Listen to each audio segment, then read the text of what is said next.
बात बेबात पे अपनी ही बात कहता है। मेरे अंदर मेरा छोटा सा शहर रहता है। दोस्तों, मेरा नाम है नीलेश मिश्रा। कहानियां सुनाता हूं। बिग एफएम पर आप सुन रहे हैं यादों का idiot box with Nilesh Mishra season 5। कहानियां जिनमें आप मिलते हैं खुद से। दोस्तों, मैं आपको सुनाने जा रहा हूं अपनी मंडली के सदस्य जमशेद कमर सिद्दीकी की लिखी कहानी, एक डॉगी की प्रेम कथा। हेलो, मेरा नाम चितकबरू है। मैं एक शरीफ कुत्ता हूं। यहीं विजयनगर इलाके में घूमता रहता हूं। मेरा अंदाजा है कि मेरा नाम चितकबरू इसलिए पड़ा क्योंकि मेरी बॉडी पे काले और सफेद रंग के खूबसूरत धब्बे हैं। कहने वाले ये भी कहते हैं कि अगर मुझे किसी बड़ी गाड़ी के आदमी ने अडॉप्ट कर लिया होता तो ये अल्सेशन सब फेल थे मेरे आगे। खैर, मैं आज आपको अपनी बड़ाई के किस्से नहीं बल्कि अपने प्यार का किस्सा सुनाने वाला हूं। हंस क्यों रहे हैं? क्या प्यार सिर्फ इंसानों को होता है? हाँ? खैर, कहानी थोड़ी पुरानी है। मैं था और मेरे साथी थे जिनमें काले रंग और छोटे छोटे पैरों वाला गोपू था, सफेद और मटमैले रंग वाला पहलवान था। वैसे वो पहलवान सिर्फ नाम का था, वरना इतना दुबला था कि पसलियां गिन सकते थे। शायद किसी गांव से भटकता हुआ शहर आ गया था। इसके अलावा विक्टर था, जो पहले किसी बड़े घर में पला था लेकिन फिर न जाने कैसे हम लोगों में आ गया। हा? अक्सर पुराने दिनों की बातों का रौब झाड़ता था। हा? अबे तुम लोग क्या जानो मिट्टी में लौटने वालों, एक चीज होती है कालीन, उस पे लौटा जाता है, पूरी खुजली मिट जाती है। अरे एकदम मस्त मजा देती है। एक कटी हुई दुम वाला दोस्त राजा भी था। वो बताता था कि चमनगंज में कुछ गुंडे टाइप कुत्तों से हुए झगड़े में उसकी पूंछ कट गई थी। और हाँ, लोहा दादा भी थे। बताते हैं जवानी में 6 कुत्तों को उठा के पटक देते थे, तभी से उनका इनाम पड़ा। उनका नाम तो लोहा था, लेकिन दादा हम लोग इज्जत से लगाते थे क्योंकि उनकी उम्र हम सब में सबसे ज्यादा थी। आंखों के किनारे वाले बाल सफेद हो गए थे और तजुर्बा तो इतना कि कूड़े के ढेर में क्या क्या माल है 3 गली दूर से बता देते थे। अक्सर ज्ञान देते थे। देखो, ऐसा है, इंसानों में ये बात फैल गई है कि कुत्ता दौड़ाए तो दौड़ो मत। ये स्टीरियोटाइप हमको तोड़ना होगा, समझे? वरना दौड़ाओगे किसको? हाँ, तो बस यही थे हमारे दोस्त यार। अच्छा, इस पूरे ग्रुप में सारे सिंगल थे, सिर्फ मुझे छोड़कर। मेरा तो उन दिनों नया नया मामला स्वीटी के साथ फिट हो गया था।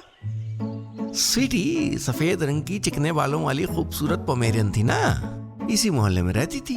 अरे वो तीसरा वाला लाल बालकनी वाला मकान है ना, उसी में। उसकी आंखों में कशिश थी, बहुत प्यारी लगती थी जब मुझको देख के अपनी पूंछ हिलाती थी। ये कोई ऐसी वैसी नहीं थी। डॉग शो में आग के गोले में कूदती थी और फर्स्ट आती थी। उसकी मालकिन सोनिया मेहरा उसको लेके जब गली से निकलती थी तो गली महक जाती थी स्वीटी की खुशबू से। गले में नाजुक सा पिंक पट्टा होता था। No no no Sweety, behave yourself कहती हुई वो पीछे पीछे पट्टा पकड़े चलती रहती थी और आगे आगे स्वीटी इतराती हुई चलती थी। वो कभी मुझसे नजरें मिलाती थी, कभी चुराती थी। हम भी खुशी से शर्मा के अपनी पूंछ अपने मुंह में पकड़ने की कोशिश में गोल गोल घूमने लगते थे। एक्चुअली उसकी आंखों में हमने अपने लिए प्यार जो देख लिया था। वो बारिश की दोपहर थी। मोहल्ले का पार्क रंगीन झंडियों से सजा हुआ था। मेन गेट को फूलों से सजाया गया था। वहां डॉग शो हो रहा था। अंदर तमाम लंबी लंबी गाड़ियों से उतरने वाले लोग अपने नाजुक नाजुक कुत्ते लेके आए थे और वहीं अपनी स्वीटी भी थी। पार्क की दीवार एक जगह से टूटी थी और हम हमारे दोस्त यार वहीं से खड़े होके अंदर का खेल देख रहे थे। वहां तरह तरह के कुत्ते थे, ऊंचे मोटे लंबे चौड़े, लेकिन मेरी नजर तो जाहिर है स्वीटी पे थी। उसके गुलाबी पट्टे पर एक नंबर चिपका हुआ था। वो जब चूना डाल के बनाई गई दो लकीरों के बीच चलती थी तो पार्क में तालियां बजने लगती थीं। उसकी मालकिन सोनिया मेहरा और उनके दोस्त कपूर साहब ऑडियंस में बैठे थे और ताली बजा रहे थे। कपूर साहब का भी एक कुत्ता था, भूरे रंग का जर्मन शेपर्ड। वो बड़ा स्वीटी से चिपक रहा था। कपूर साहब उसको आवाज लगाते, बूमा बूमा कम ऑन कम हियर। लेकिन स्वीटी जिधर जाती वो बूमर उधर ही आ जाता। स्वीटी जब मेरी तरफ देखती तो बूमर मुझको देख के गुर्राने लगता।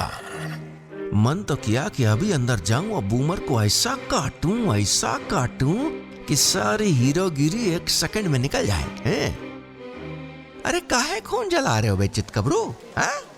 आवाज हुई तो मैंने देखा मेरा दोस्त राजा, जिसकी तुम चमनगंज वाले झगड़े में कट गई थी, आगे के दोनों पैर आगे और पीछे के दोनों पैर पीछे करके अंगड़ाई लेते हुए कह रहा था, ये सब बड़े लोग हैं, इनके चक्कर में लबर लबर ना करो, बहुत मारे जाओगे। तभी काले रंग और छोटे पैर वाला गोपू कान खुजाता हुआ बोला, क्या मतलब? क्यों ना पड़े चक्कर में? नहीं मतलब आप क्या कह रहे हैं? हम लोग की कोई इज्जत नहीं क्या? यार तुम लोग तो किसी का अच्छा ना देख ही नहीं सकते हो। मैं गुस्साया तो पहलवान, जो दुबला पतला था और गांव से आया था, बोला, आए कहा है देव इन लोगन का, खुद तो कुछ करना है पावत है और दूसर करो के रहे हैं। ए चितकबरू, करो तुम करो, आशिकी करो। लोहा दादा ने भी सपोर्ट किया।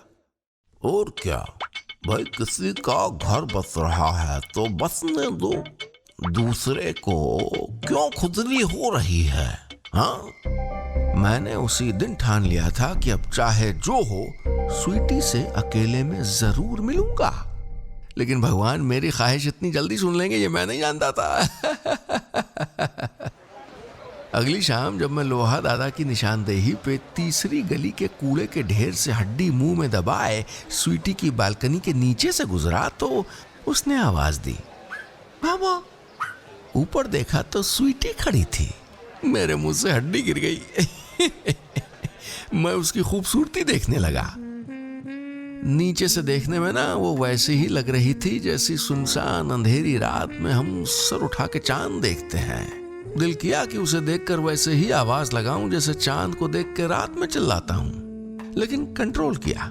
पर तभी मैं चौंक गया। मैंने गौर से देखा तो उसकी आंखों में आंसू थे। स्वीटी की आंखों में आंसू देखकर मेरा खून उबाल मारने लगा। मुझे बहुत तेज गुस्सा आने लगा था। तुम मुझे बताओ स्वीटी, तुम रो क्यों रही हो? बताओ स्वीटी, बताओ। मैंने पूछा तो वो बोली, चितकबरू मेरी मदद करो, इस घर में मेरा दम घुटता है, प्लीज मुझे ले चलो, यहाँ से कहीं ले चलो। स्वीटी ने बताया कि वो थक गई है डॉग शो की मुश्किल ट्रेनिंग करते करते। ये इंसान लोग अपनी जीत हार के लिए हमसे जी तोड़ मेहनत कराते हैं।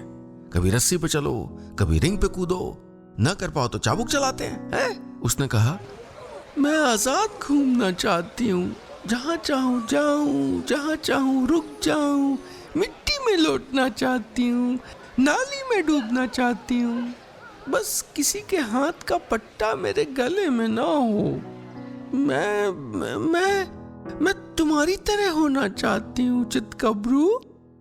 स्वीटी की बातें देर तक मेरे कानों में गूंजती रहीं। उसकी आवाज में दर्द था। मैंने स्वीटी और अपने आप से वादा कर लिया था कि चाहे जो हो जाए स्वीटी को वहां से आजाद करा के ही दम लूंगा। लेकिन गुर्राना एक बात है और काटना दूसरी। वक्त तो दिया था हमने, लेकिन कैसे ये समझ नहीं आ रहा था। मैं रात को जब बंद दुकान के चबूतरे पे सर टिका के सोने की कोशिश करता तो भी स्वीटी की बातें याद आती, और तब भी जब मैं रात को बाकी कुत्तों के सुर में सुर मिला के आवाज लगाता, का हो गया बे, काहे बोरा हो? अगली सुबह मुझे परेशान देखकर विक्टर ने पिछले पैर से अपना कान खुजाते हुए पूछा तो मैंने कुछ नहीं कहा। वो बोला, ये जो सोनिया मैडम का बंगला है ना, इतना बड़ा तो खाली हमारा कमरा था। बड़े बड़े साहब लोग आते थे मिलने, और उनके साथ साहब टाइप के कुत्ते भी। बहुत जान पहचान है हमारी। अरे कोई काम हो तो करवा देंगे। हाँ। मैंने उदासी से अपना सर पैर पे रख दिया और जबान से पैर चाटने लगा। विक्टर फिर बोला, बेकनगंज वाले गोल्डी को जानते हो? पहले हमारे साथ रहता था, अब सरकारी नौकरी पा गया है तो हमको मुंह ही नहीं लगाता। हाँ? सरकारी नौकरी? मैंने पूछा तो बोला, अरे पुलिस के साथ घूमता है, सूंघने ऊंघने का काम है उसका कुछ। अरे बहुत लोग जानते हैं। तुम बताओ तो काम क्या है? काहे उदास हो? स्वीटी को घर से भगाना है, भगा पाओगे? मैंने एक सांस में कह दिया तो कुछ देर वो मुझको देखता रहा, फिर अपनी पूंछ तेजी से घुमाते हुए बोला, हो जाएगा काम। और बोलो, हाँ, लेकिन प्लान के मुताबिक करना होगा। ऐसा करो, रात को सोसाइटी की पार्किंग में मिलो, कार की छत पे आराम से बैठ के बात होगी। हाँ। विक्टर जितना कॉन्फिडेंट था उससे तो लग रहा था कि उसके प्लान में कुछ दम जरूर है। मेरे पास और रास्ता भी क्या था सिवाय उस रात के इंतजार के। सोसाइटी की कार पार्किंग में पास पास खड़ी कारों की छत पे सारे दोस्त यार मुंह जोड़े आराम से बैठे थे। रात को 3 बजे से चली मीटिंग सुबह तक चलती रही, जब तक आंख मलते हुए आए सिक्योरिटी गार्ड ने सबको हट हट हट उधर कह के मीटिंग खत्म नहीं करवा दी। लेकिन मीटिंग कामयाब रही थी। प्लान ये हुआ था कि स्वीटी को घर से निकालने से बेहतर है कि उसको बीच सड़क से छुड़ा लिया जाए। कटीदुम वाले राजा ने कहा, अरे जब सोनिया उसको लेके जा रही होंगी हम सब एक साथ भंबोड़ लेंगे उनको। अपनी स्वीटी से कहना कि पट्टा छुड़ा के भाग लें, खत्म बात है कि नहीं? हाँ? गांव से आया पतला वाला कुत्ता जिसका नाम पहलवान था बोला, आई ऐसा भंबोड़िए कि सुनिया एकदम घबरा जाए। हाँ? अरे तुम टेंशन आओ नहीं, काम हो जाए तुम्हारा। हैं? और लोहा दादा ने कहा, सबकी यही राय है तो फिर ठीक है भाई। जिस कबरू के इसका मामला है, क्या किया जाए, चलो यही सही।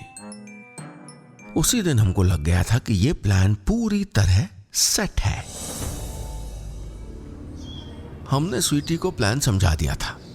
उसने अपनी गैलरी में आकर वहां लगे लोहे के चैनल गेट से अपनी गीली नाक मेरी तरफ बढ़ा कर कहा था, तुम बहुत अच्छे हो चितकबरू, आई लाइक यू। ऊपर वाला गवाह है कि उस रात मारे खुशी के हमने मोहल्ले के सारे खंबे गीले कर दिए थे। बहरहाल वो दिन आया जब वारदात को अंजाम देना था। हम, दुबला वाला पहलवान, अमीर घर वाला विक्टर, कटीदुम वाला राजा और लोहा दादा सब वहीं मौजूद थे। हम इंतजार कर ही रहे थे कि गली में आवाज आई, no no Sweety, behave yourself, come this side. हम लोगों ने पूंछ दबा ली और तैयार हो गए। सोनिया मेहरा गली से चौराहे तक ही आई होंगी कि हम लोगों ने धावा बोल दिया। वहां चीख पुकार मच गई। 5 कुत्ते सोनिया मेहरा की तरफ लपक रहे थे। हम पांचों की नजर इस पे थी कि स्वीटी का पट्टा उनके हाथ से अब छूटा कि तब। पट्टा बस छूटने ही वाला था कि तभी एक कांड हो गया। एक कार वहां के रुकी और उसमें से निकला एक जर्मन शेपर्ड। आई तो ससुरा वह बूमर है। पहलवान की आवाज मेरे कानों में गूंजी तो मैंने उसको गौर से देखा। उसके पीछे कपूर साहब भी कार से निकले और उनके हाथ में एक मोटा सा डंडा था। बूमर और उसके मजबूत जिस्म को इतने करीब से देखने का मौका पहली बार मिला था, और जिस तरह वो हम 5 मरियल मरझिल्लों पर लपका, हमें उसको करीब से समझने का मौका भी मिल गया। लोगों ने तो उस वक्त सिर्फ कुत्तों की भौं भौं सुनी होगी, लेकिन हमने सुना, अरे मार दिया रे, अरे बुमरवा काट ले हमका भी, अरे हमारी तो आधी तुम भी गई आज, अरे गोड़वा फोड़ दिया रे कबरू। कपूर साहब का डंडा और बूमर का जबड़ा हम पे कहर बन के टूट गया था। हम जान बचा के भाग तो आए थे, लेकिन स्वीटी के सामने इज्जत का बैंड बज गया था। हमने सुना था कि अपनी गली में कुत्ता भी शेर होता है, लेकिन भैया हम पांचों तो अपनी गली में भी कुत्ते के कुत्ते ही रहे। 3-4 घंटे के बाद हम लोग वापस 4 नंबर की गली में कूड़े वाले ड्रम के पास मिले। अरे मरवा दिया चितकबरू तुमने तो। काले रंग और छोटे पैर वाले गोपू ने कहा तो पिछली टांग उठा के चल रहे विक्टर ने लंगड़ाते हुए कहा, अरे हम तो आय आय आय आय पहले कह रहे थे, आय आय आय आय आय ये पले वाले कुत्ते खाए पिए होते हैं, आय आय आय आय आय आय इनसे ना उलझो। हम भी जब पले थे आय आय आय आय तो रोज चिकन दूध मिलता था। राजा ने पतले पहलवान को अपनी पूंछ दिखाते हुए कहा, अम्मा देखो इधर, बची है कि इनकी आशिकी में आधी भी गई। पहलवान बोले, आए तुमका अपनी पड़ी है और यहाँ जब तक हमारे पूंछ पे वो कपूरवा डंडा मारिस है, हमारी तो पूंछ है सीधी हो गई है, देखो। मैंने उदासी से सर झुका लिया। उफ, क्या सोचेगी स्वीटी? तो क्या वो उसी घर में कैद रहेगी? मैं इन सवालों से 2-4 हो ही रहा था कि तभी लोहा दादा की आवाज गूंजी, कौन है? हर कुत्ते का दिन होता है और ये दिन उसका था, लेकिन जंग अकल से लड़ी जाती है। चितकबरू तुम्हारा काम हो गया है। मतलब? हम चारों एक साथ बोले। हमका लग रहा डंडा बुढ़ाऊ के सर पे तेज पड़ गया है, यह खातिर बहकी बहकी बातें कह रहे हैं। पहलवान फुसफुसाया। फिर लोहा दादा ने बताया कि जिस वक्त सब लोग बूमर को घेर के खड़े थे, उन्होंने जाकर स्वीटी के गले में पड़े उस नाजुक से गुलाबी पट्टे को दांतों से काट दिया है। अब वो एक झटके में टूट जाएगा। स्वीटी को बस इतना करना है कि मौका मिलते ही भाग के सीधे हमारे पास चले आना है। ये सुन के खुशी के मारे हम सब उस कूड़े के ढेर में लौटने लगे। वाकई लोहा दादा ने दिल जीत लिया था। कुल मिला के अब दिक्कत कोई नहीं थी। अगले ही दिन मैं कमजोर पट्टे वाली बात बताने के लिए लंगड़ाता हुआ स्वीटी के घर पहुंचा। घर में उस दिन सजावट हो रही थी, शायद कोई पार्टी होगी है? स्वीटी चैनल गेट के उस तरफ खड़ी मेरा इंतजार कर रही थी। वो उस दिन बूमर को कुछ ज्यादा तो नहीं लगी? रौब जमाने के लिए मैंने कहा। असल में मुझे जरा गुस्सा आ गया था। स्वीटी ने मुझको ऊपर से नीचे तक देखा। यहाँ वहां के बाल नुचे हुए थे, पूंछ पर नाखून के निशान थे, सर पे अंडा फूला हुआ था। उसने कोई जवाब नहीं दिया तो मैंने उसको जल्दी से सब कुछ बता दिया कि तुम्हारा पट्टा कमजोर कर दिया गया है। पार्टी की भीड़ भाड़ में चुपचाप निकल आना और मैं वहीं नाले के पास मिलूंगा तुमको। उसने मुझे देखा और कहा, ठीक है चितकबरू, यू टेक केयर। हाँ, इतना कह के वो अंदर चली गई। मैं जबान लटकाए वहीं खड़ा रहा। मेरी आंखों में मेरे और स्वीटी के सपने चमकने लगे थे। इंतजार के पल कितने मुश्किल होते हैं ये हमने उन्हीं दिनों जाना। हम नाले के पास हर शाम स्वीटी का इंतजार किया करते थे। टाइम पास के लिए हमने आसपास दर्जनों गड्ढे कर दिए थे। चिड़चिड़ेपन में अजनबियों पे बेवजह भौंकना शुरू कर दिया था। नाले के पास गड्ढों की तादाद बढ़ती गई लेकिन स्वीटी नहीं आ पाई। मुझे बड़ी कोफ्त हुई। मैंने तय कर लिया कि भाई आज फिर से उससे मिल के आता हूं, पता तो चले कि मामला क्या है। मैं जा ही रहा था कि रास्ते में राजा और गोपू हड़बड़ाते हुए कहीं जाते हुए दिखे। अरे कहाँ?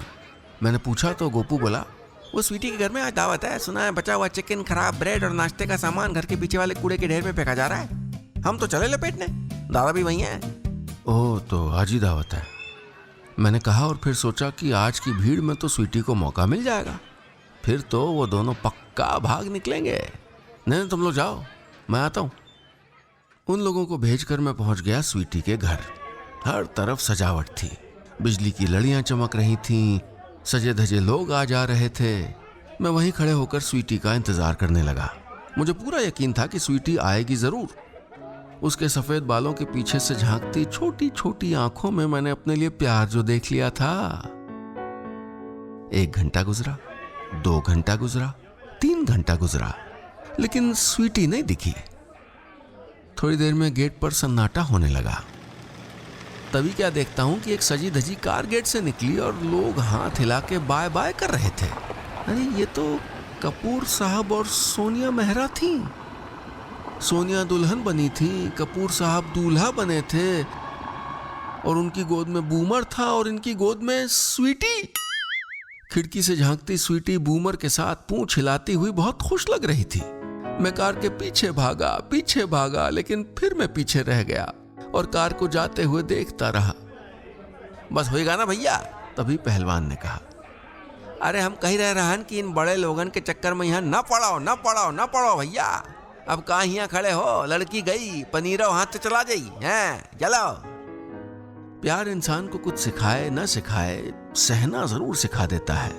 हम भी सह गए थे जख्म, और क्या करते। लेकिन सच बताएं तो उस दिन हमको 2 चीजें पता चली। पहली तो ये कि लोग प्यार में पागल ऐसे ही नहीं हो जाते, और दूसरा ये कि पनीर खराब भी हो जाए तब भी टेस्टी रहता है। बस इतनी सी थी ये कहानी।